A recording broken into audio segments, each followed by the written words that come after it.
Welcome one and all to Main Game, the show that pulls no punches when it comes to video game talk, highlights and thought-provoking insider knowledge. I'm your host Aoife, and joining me is our new host, Louise Lacombe.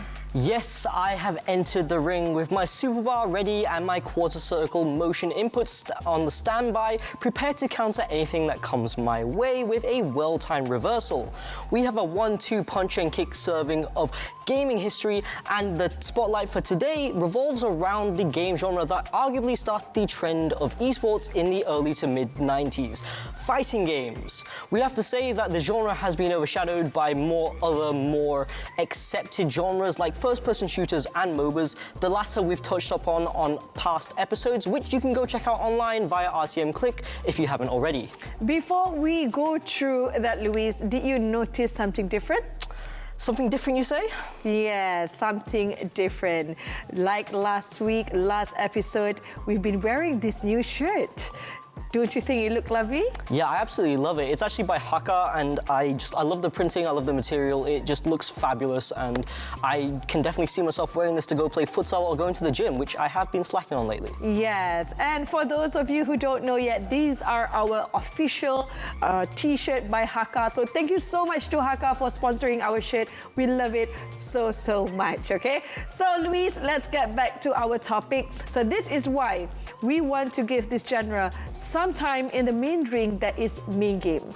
So for the thousands watching at home, in the immortal words of Michael Buffer, let's get ready to rumble. Immortal words indeed. What a way to start this episode off with hype. So let's get to our first round of Game Talk.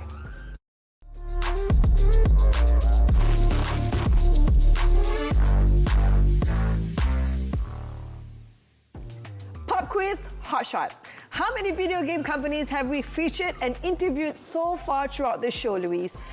It's quite a lot, I can assure you that. We've talked to Lemming Sky Studios last episode, Moonton Games, Persona Theory, Passion Republic Games. Oh, I remember.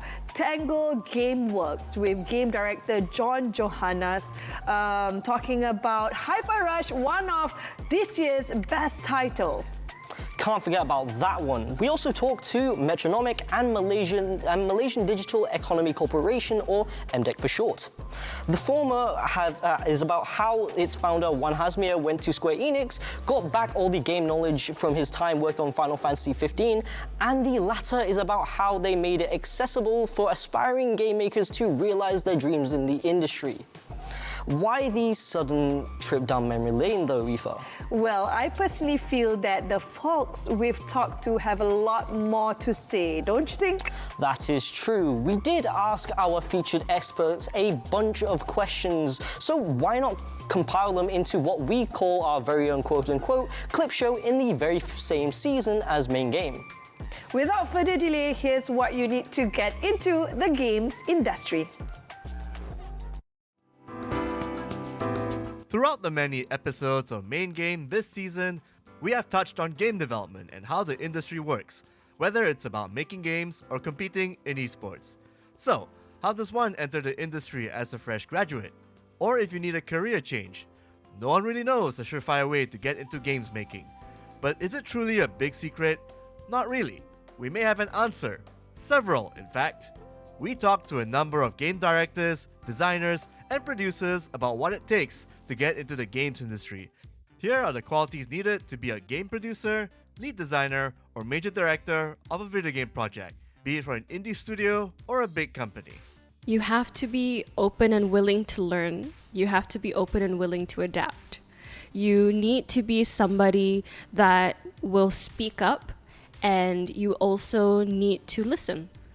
It sounds like these are kinds of words of advice that would go for any industry, but at the end of the day, we're making games not only as a form of art, but it's also a business. So you do need to have these kinds of skills to work in like a collaborative environment where you will hear out people, but also you're not afraid to make yourself be heard.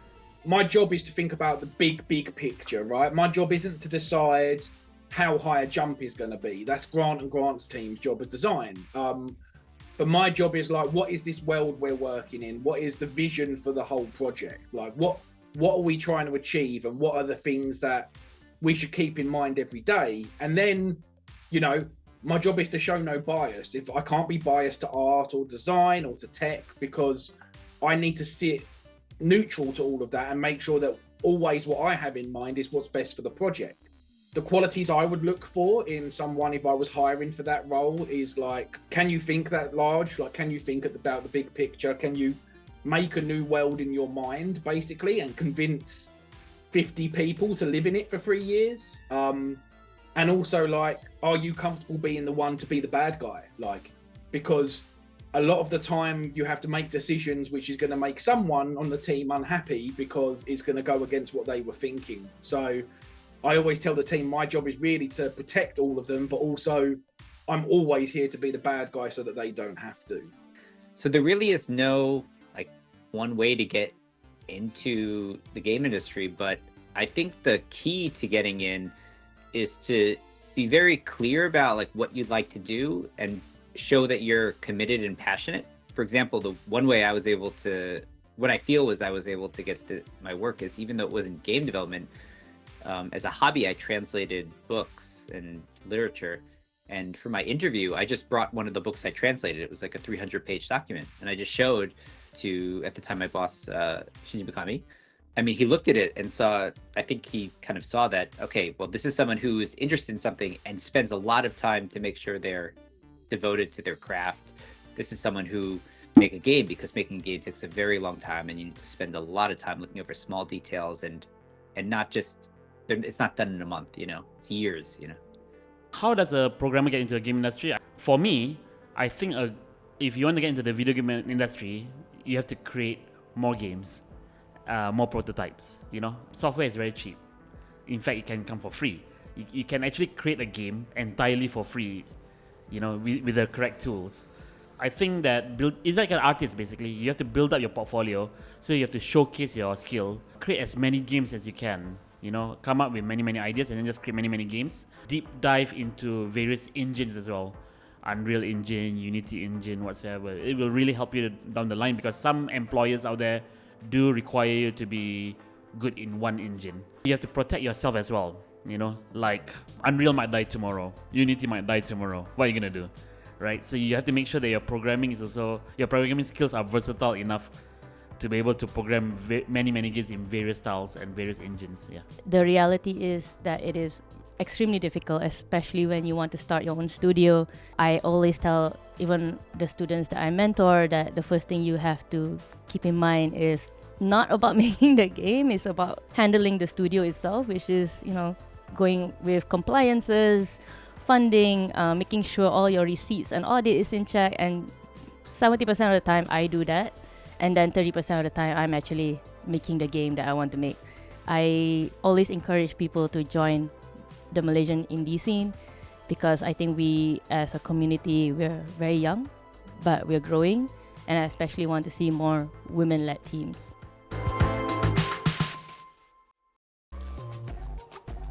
And that was a lot of good pro tips and advice from our many guests and experts in the games industry. I feel like we're missing out on a couple. Well, we are missing out on one more from the leads from Lemon Sky Studios, but I'll just recap it here. Essentially, Kevin, the head of game productions, advised the up-and-coming game designers and developers to just find passion in what they do, as when you make something with passion, it usually shows. And if you want to check out the previous episode where Lemon Sky Studios is featured in full, you can head to RTMKlik to watch it, as well as our previous episodes. I think that last segment as a Neo clip show episode. In TV shows, a clip shows reused footage from past excerpts and past episodes. In our case, we're using never seen before footage from previous recordings, so it's technically brand new material. Among the advice they gave, including past episodes, which one relates to you most?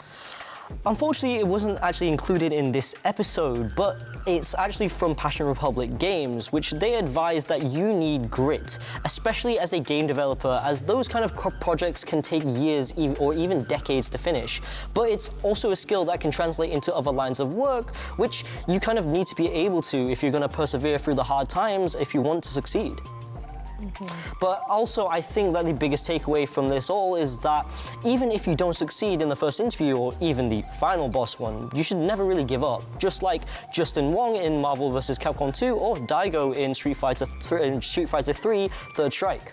Okay, speaking of fighting games, we should get on with the main event. But first, fellow viewers, we'll be taking a short break before the next round resumes. We'll be right back, faster than a sonic boom.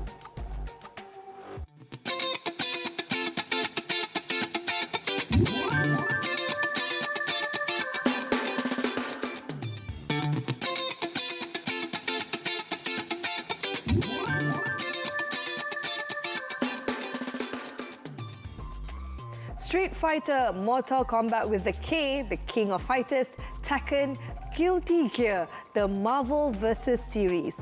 These are but a few of the most renowned fighting games in the whole generation of gaming. Whether it's on a 2D plane or on a 3D arena, the 1 vs. 1 fighting game genre is important in both gaming and esport history. Here's a look at how it all started.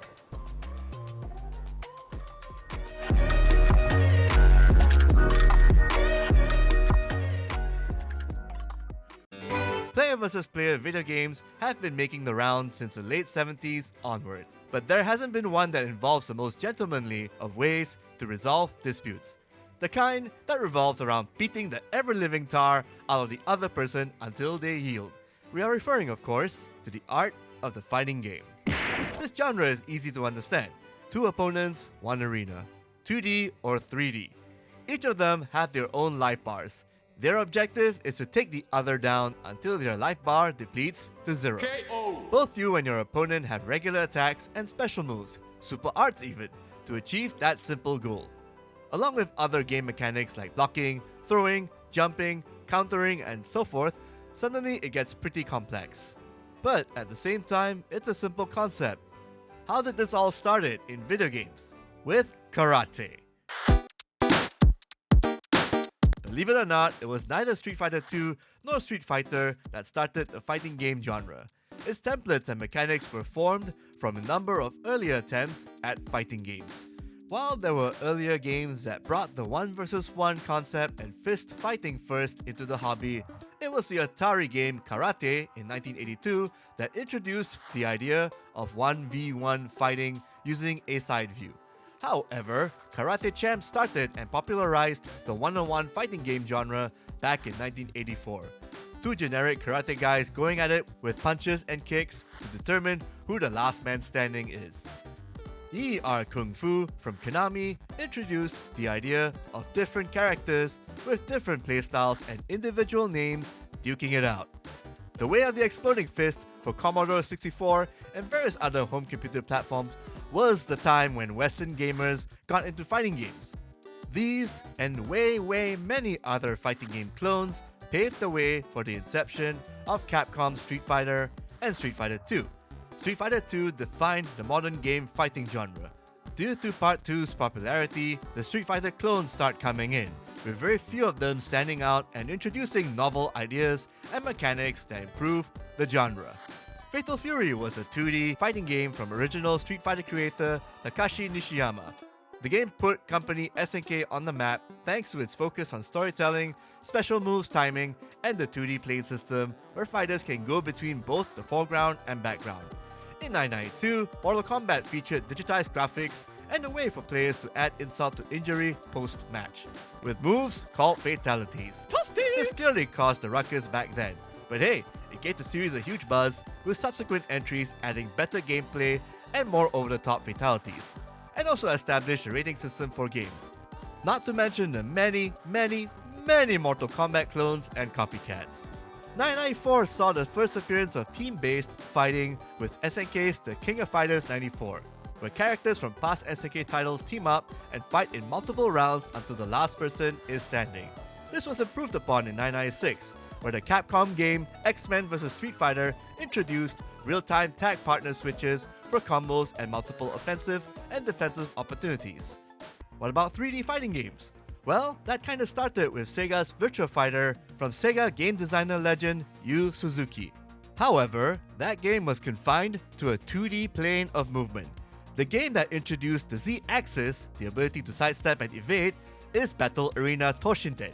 This 1995 PlayStation title introduced true 3D movement in a 1 versus 1 setting. This was iterated upon in the 1994 Namco fighting game title Tekken. The series was a bona fide hit, with an 8th game slated for 2024. And from the late 90s onward, the 2D and 3D fighting game genre fought on.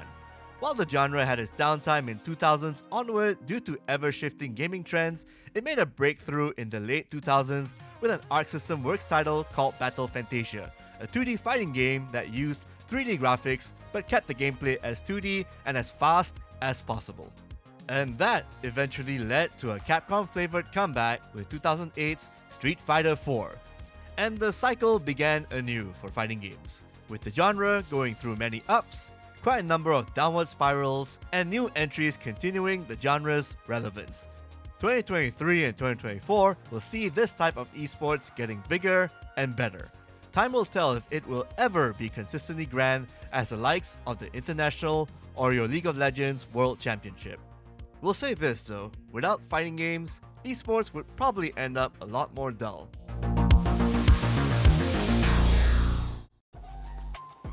Now, that was a great history gaming showcase. But Luis, is it just me, or was there a game that had two people who looked like Jackie Chan fighting each other? No, Ife, your eyes do not deceive you. It is the real Jackie Chan who starred in his own fighting game called Kung Fu Master Jackie Chan. Apart from the slew of colourful digitized characters, including two guys in a lion dance costume who counts as technically one character, you get to control not one, but 3 different versions of Jackie Chan, each with their own brand of Kung Fu. Okay, I have so many questions actually. How did this happen?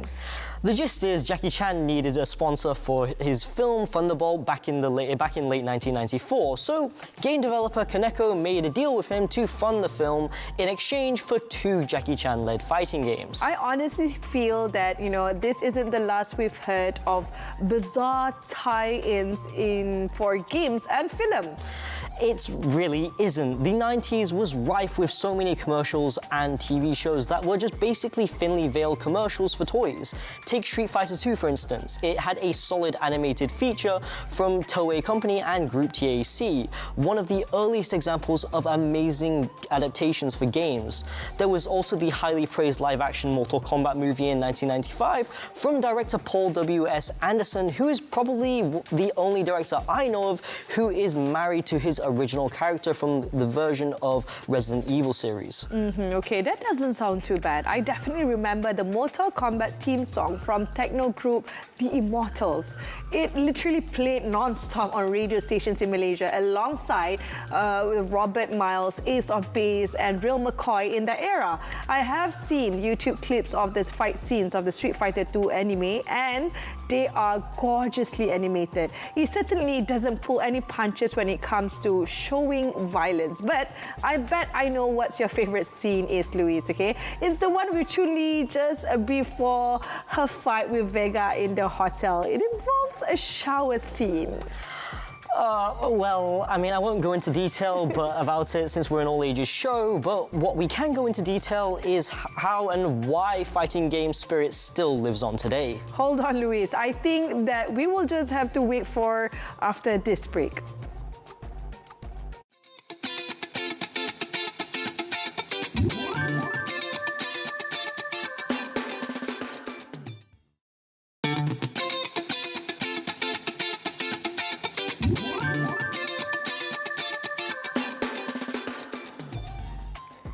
Welcome back. We are now in our final round of this week's main game. Before we dive in, let's talk about fighting game still. What are the most played titles in the genre right now? The biggest one is Capcom Street Fighter VI.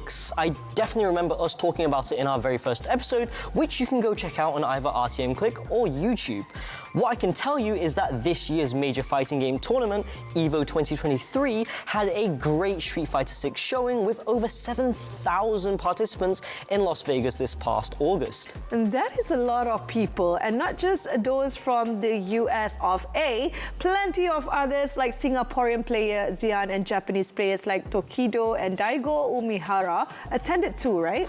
Yep, just think of EVO Championship Tournament as the mecca of fighting games. You have top players showing off their skills, fighting game fans playing casual games and showcasing their love through cosplay and artwork. You have developer panels from fighting game companies talking about their thought processes behind the games.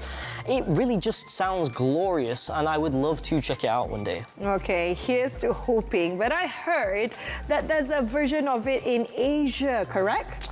Yeah, that's EVO Japan, which takes place in, well, Japan. It features just about the same things as its American counterpart, except with way more Asian players jumping in the festivities. Speaking of fighting game events, let's talk about the current fighting game scene right now and what shape is in it. Okay, let's check it out.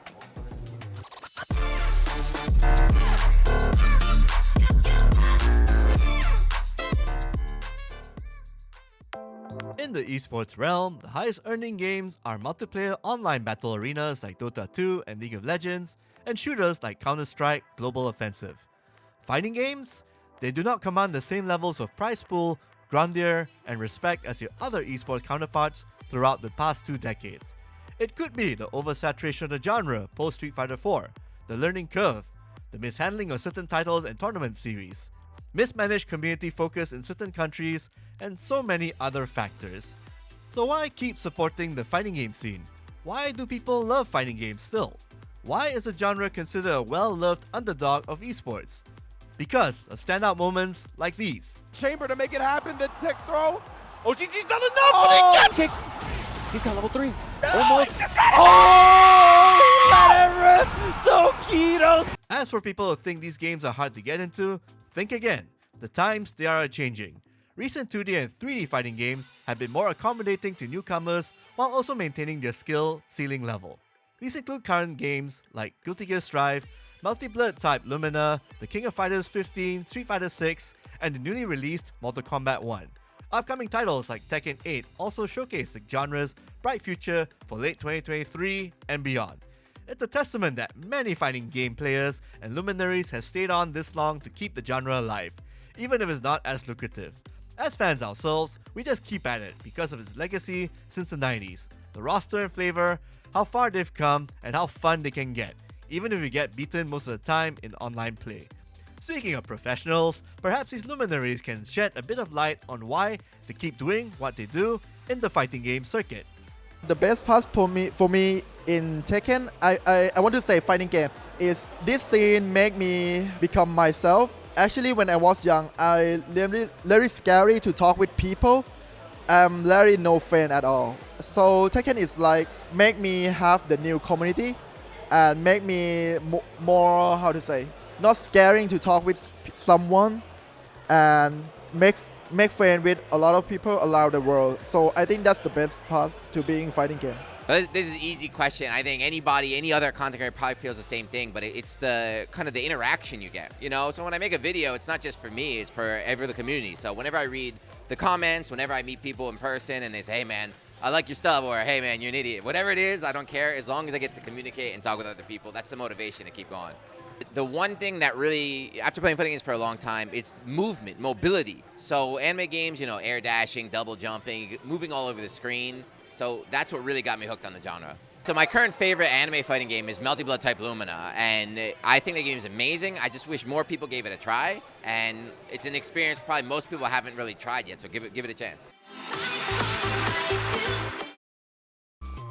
It's good to know that fighting games is in good state and headspace, considering it had gone through a lot of turbulence a decade or so. So great job to companies like Capcom, SNK, Arc System Works, and NetherRealm Studios for keeping the genre alive with fresh titles and updates. I do have a question for you though, Aoife. Back in the day, did you have a favorite fighting game or favorite fighting game character? Okay, I definitely remember Chun-Li, the most iconic female fighting game character with a special cheongsam, the buns on her hair, and her long legs of the law. The world of fighting games are full of colorful characters of different backgrounds. I'm sure you have a favorite too, right, Luis? I do. I mean, I just got into Street Fighter 6, and starting out, I do enjoy using Luke as he is the poster child of the entry. He's kind of like Ryu, but better and more in touch with the modern world, which I think is a part of his appeal, especially because his voice actor, Alex Lay. I swear that he's just the living embodiment of the character, posting online funny tidbits and memes using catchphrases from the character. And he's also known for the English dub VO for animes like Demon Slayer or Kimetsu no Yaiba, as it's known in Japanese. Okay, what about a character from one of your favorite titles, Super Smash Bros. Melee? If we're talking Super Smash Bros., my favorite fighting game as a wee lad, I would probably have to go with Young Link. If the name doesn't give it away, it's just a kid version of Link from the Zelda franchise. His combos always just made the most sense to me, and I think that's why I vibe with him the most. Okay, it's so great that even with its publisher not really carrying in the general sense, the Smash Bros. Fighting game community is still continuing on, and that's what is important in gaming, everybody. Community. That is very apparent in our fighting game episode. The people who love them, who wants to make content around the subject matter, and who play them professionally and do not give up on the genre. As Jonathan has said earlier in a previous video, fighting games laid the foundation of esports even before that term was even created. And with that, we have reached the end of this week's battle. I'm your host, Aoife. And I'm Lewis from Kakuchopurei. And don't forget, I want to say thank you so much to our sponsor, Haka, for this wonderful shirt. And we are leaving you with this piece of advice, which is fight on and go for broke. See you. Goodbye.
Once we fired up the thrust